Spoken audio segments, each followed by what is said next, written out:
nyo ba, isa sa nakakabilib na paraan ng pakikipag-usap ang sign language. Hindi lang yung mga letrang ganyan, yung mga sa kamay na A, B, C. Hindi lang yon. Marami silang paraan na para masabi nila ang gusto nilang sabihin ng hindi nagsasalita. Yung mga kumpas ng kamay na isasalin ang mensahe.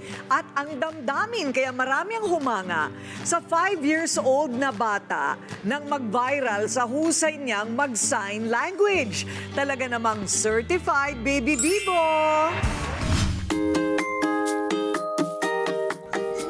Dumaan din ba sa newsfeed nyo ang video na ito? Ang cute at nakaka-good vibes, di ba? Pangalan ko si J-A-C-O-B. Siya si Jacob, ang baby bibo ng Nueva Ecija na ngayon ay hinahangaan ng milyon-milyong netizens. Sa viral video na ito, makikita ang masaya at natural na kwentuhan nila ng kanyang nanay gamit ang sign language. Simple lang ang eksena, pero marami ang naantig online. Bata pa lang daw si Jacob, natuto na siyang gumamit ng sign language. Dahil parehong pipi at bingi ang kanyang mga magulang, siya ang naging tulay sa kanilang komunikasyon. Para kay Jacob, normal lang ang lahat. Bata pa lang, sign language na ang naging paraan niya para mas mapalapit at makausap ang kanyang mga magulang. Kaya naman, thumbs up ang lahat sa galing ng ating baby bibo na si Jacob.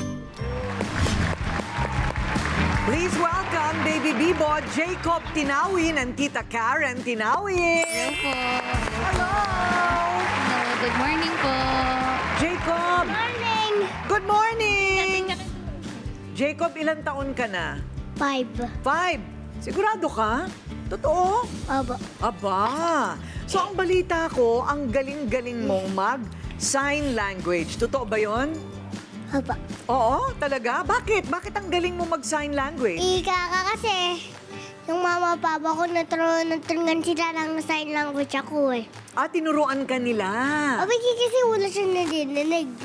Wala silang naririnig. So, lumaki ka na sign language kayo sa bahay. Opo. Talaga? O sige natin, Talaga. paano mo sasabihin yung gutom na ako? Gutom, pinipitik mo ito, ganyan. Gutom na ako. Okay. Apa. Yung gusto ko nang matulog. Tulog. Tulog, ayon. Yung I love you. Ganyan.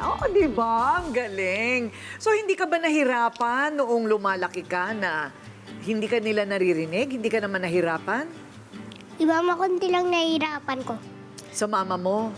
Konti lang daw po nahirapan niya. Konting hirap lang daw po. Konting hirap lang, konti lang. Pero ngayon, okay na. Opo. Totoo. Paano ang naging training kay Jacob?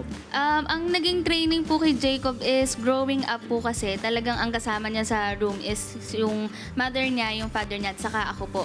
Pero yung sa sign language, more on yung mother niya po at saka yung father niya yung nagturo. And then nag-start po sila at as early as 4 months old po si Jacob. 4 months old? Yes po. Wow!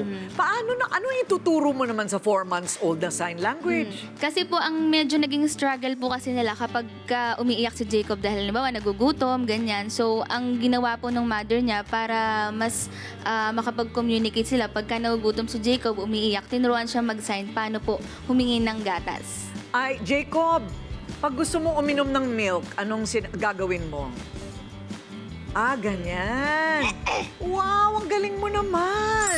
Okay, eto, Laila, kasama mo pala ang parents ni Jacob. Yes, Ate Okay. Coring. Oo. Tinanong ko na sila kanina.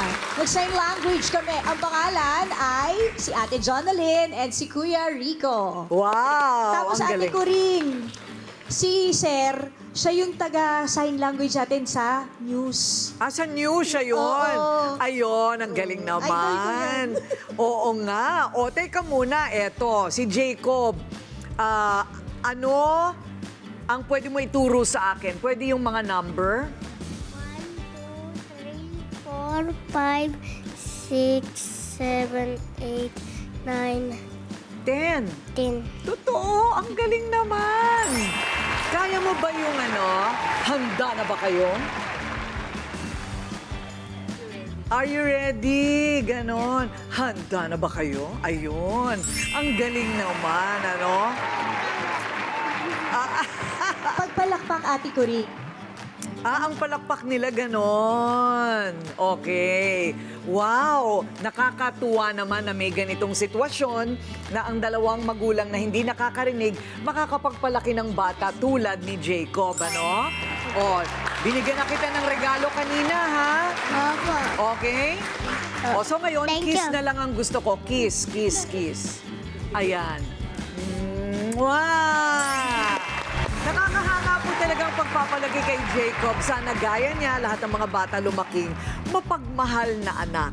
Maraming salamat, Jacob and Karen. Thank you po. Bye! Anong bye-bye? Bye-bye. Ganun lang. Ganun lang. Bye!